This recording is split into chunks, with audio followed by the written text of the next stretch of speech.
नमस्कार, आदाब, सत श्री अकाल। मैं क्राइम एंकर साक्षी एक बार फिर आपके सामने हाजिर हूं, प्रस्तुत हूं सीमा हैदर का नाटक का भूत का एक और भूत उतारने के लिए। जी हाँ, बात कर रहे हैं सीमा हैदर की। बड़ा खुशियों मना रही थी, बड़ा हर्षोल्लास के साथ, इतना खुश थी कि मोमिन मलिक तो केस से हट गया, अब तेरा कोई कुछ भी नहीं बिगाड़ सकता। लेकिन सीमा हैदर को नहीं पता था एक और बिजली की रात, एक और आफत की रात तेरे घर, तेरे दरबार पे आने वाली है और मोमिन मलिक केस को रिस्टार्ट करने वाले हैं। रही बात जो ट्रोलर है, जो ट्रोल कर रहे हैं, वो ट्रोल करते रहे, गो टू हेल। लेकिन मोमिन मलिक इस केस में है, याद रखना, बाप है तुम्हारा मोमिन मलिक। और रही बात एपी सिंह की, अगर हम करें मोमिन मलिक वर्सेस एपी सिंह, तो मोमिन मलिक बेटर है as compare to AP Singh, क्योंकि मोमिन मलिक मजलूमों का साथ देता है और एपी सिंह क्रिमिनल का साथ देता है। याद करो वो बात, जब निर्भया केस की बात आई थी, पूरा भारत घुटनों के बल बैठकर रोया था, तब एपी सिंह ने निर्भया केस के दोषियों का साथ दिया था, ना कि कल्प्रिट का साथ दिया था, ना कि निर्भया की मां का साथ दिया था। और अगर निर्भया की मां को फाउंडेशन में कुछ पैसे आते थे, कुछ चैरिटी होती थी, तो ये नालायक इंसान, जिसको वकील कहने में वकीलों की तौहीन है, वो कहता था कि ये तो पैसा खा रही है बेटी के नाम पर। कहां जलील नहीं किया गया, निर्भया को तो एक बार नंगा किया गया, लेकिन निर्भया की जो मां है, निर्भया की जो परिवार है, उसको कदम कदम पर हर जगह 7 साल तक नंगा किया गया। ये वो एपी सिंह है, याद रखना। और एपी सिंह, तेरे लिए भी वार्निंग है, तू बड़ी एफआईआर की धमकी देता है, बड़े कोर्ट केस करने की धमकी देता है। अगर कानून का रक्षक, कानून का रखवाला, कानून का ज्ञाता अगर तू है ना, तो बेटे हम भी तुझसे कम नहीं और तुझसे ज्यादा बेटर है, क्योंकि हम ऊपर वाले के कानून में भी नंबर 1 है और हम नीचे के कानून में भी नंबर 1 है। याद रखना, ये एफआईआर की धमकी तू 3 सालों से दे रहा है, बाल नहीं उखाड़ पाया आज तक।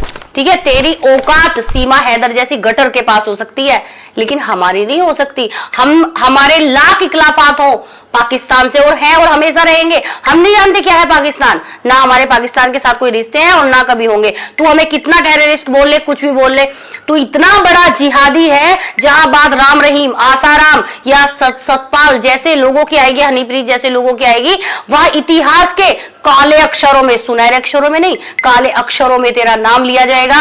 और याद रखना, तू एपी सिंह, तू कितना परेशान कर ले एक बाप को, बाप कभी हिंदुस्तानी पाकिस्तानी नहीं होता, बाप सिर्फ बाप होता है। वो 4 बच्चों का बाप है, वो बच्चों के लिए पत्थर फोड़ता था, वो बच्चों के लिए दिन रात मेहनत करता था। लेकिन तेरे जैसी सीमा हैदर, जिसने ना सरहद पर वीजा लगा, ना पासपोर्ट लगा, और सीमा हैदर भारत सरकार की आंखों में धूल झोंकते हुए कितनी जल्दी रबूपुरा में आगे एंट्री करके, कभी ये योगी जी को बदनाम करती है, कभी ये मोदी जी को बदनाम करती है। ये कह रही है कि योगी ने इसको 20 लाख रुपए दिए हैं, शर्म कर थोड़ी सी। और मैं कहना चाहती हूँ मेरे माननीय योगी आदित्यनाथ जी से कि भाई आपका क्या रिश्ता है? जब पहलगाम अटैक के बाद सारे पाकिस्तानी भारत से भेजे गए थे, तो सीमा हैदर क्या आपके मामा फुप्पो की बेटी लगती थी? आपको समझ में नहीं आ रहा कि भारत के लिए कितना बड़ा खतरा है? ये स्पाई है, ये साइलेंट किलर है। क्या आप लोगों को समझ में नहीं आ रहा? कश्मीर का वो बाप का इसने नाम तक नहीं लिया जब से कश्मीर में वो पहलगाम अटैक हुआ है। इसने नाम तक नहीं लिया कि कश्मीर वाले पापा पहले कैसे हर हफ्ते ड्राई फ्रूट आते थे, हर हफ्ते कपड़े आते थे, वैष्णो यात्रा से कभी प्रसाद आ रहा है, कभी कुछ आ रहा है। आप मुझे बताइए प्लीज, कमेंट सेक्शन ऑन है, आप मुझे बताइए क्या सीमा हैदर का वो बाप आया जो कश्मीर वाले पापा जी थे?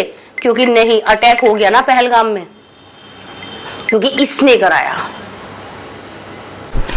मोमिन मलिक के जो हेटर है और सीमा हैदर के जो सपोर्टर है, वो सोच रहे हैं मोमिन मलिक तो गए हो, मोमिन मलिक का तो भाई इस केस से रफा दफा हो गया। लेकिन आप जानते हो, जो भी कोई भारत के अंदर नया वकील होगा, पहले तो पैसे लेगा।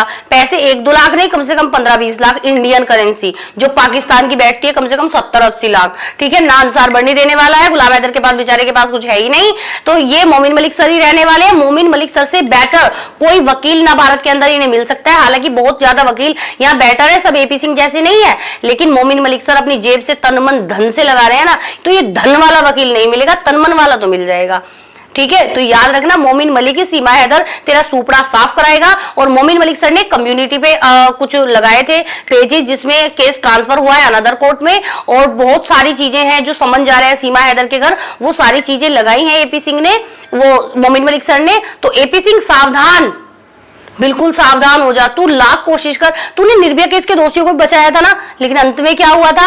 अंत में वो कहां गए थे? भगवान जी के पास, क्योंकि उन्होंने क्राइम किया था। वैसे ही सीमा हैदर कहां जाएगी? पाकिस्तान, क्योंकि पाकिस्तान से भाग कर आई है। और एक बात याद रखना, भारत की संप्रभुता, अखंडता, भारत की संस्कृति को तूने तार तार किया है एपी सिंह। इस बात का हर्जाना तुझे भुगतना पड़ेगा। और तू क्या टेररिस्ट बताता है मोमिन मलिक को? सबसे बड़ा टेररिस्ट तू है, क्योंकि पाकिस्तान के 4 सपोले और 5वीं ये सपोली, इन्हें तूने शरण दी है। तू भारत में इन्हें रहने पे मजबूर कर रहा है। तू क्या सोच रहा है इन्हें नागरिकता मिल जाएगी? ये तो ख्याल अपने दिलो दिमाग से ना तू छोड़ ही दे, दफा कर दे, क्योंकि ऐसा तो कभी होने नहीं वाला है। और ना इन्हें कोई नागरिकता मिलने वाली है, ना इन्हें कुछ होने वाला है। और जो सीमा हैदर, तू ना इतना ज्यादा सोचे बैठी है कि नागरिकता मिलेगी, वोट मोदी जी को डाल लूंगी, वोट इसको डाल लूंगी। देख आएगी तो मोदी सरकार, हर बार मोदी सरकार। लेकिन तू ये सोच ले, तुझे कभी वोटिंग करने का मौका नहीं मिलेगा। अब तू गांव में, खेतों में, खरबूजों में घूम घूम के ये सोच रही है कि तूने पूरा भारत घूम लिया। ठीक है, जैसे तू एक कमरे में पूरा पाकिस्तान दिखाती थी ना लप्पू को, तो तुझे लग रहा है तूने पूरा भारत घूम लिया। प्लीज लेट गो, भाड़ में जा तुझ जैसी महिला। तू 5वीं फेल है, इंग्लिश तो तू बड़ी झाड़ती है। I don't care, I don't care. क्या होता है आई डोंट केयर? इसके अलावा आगे भी कुछ आता है? मुझे तो नहीं लगता कुछ आता होगा।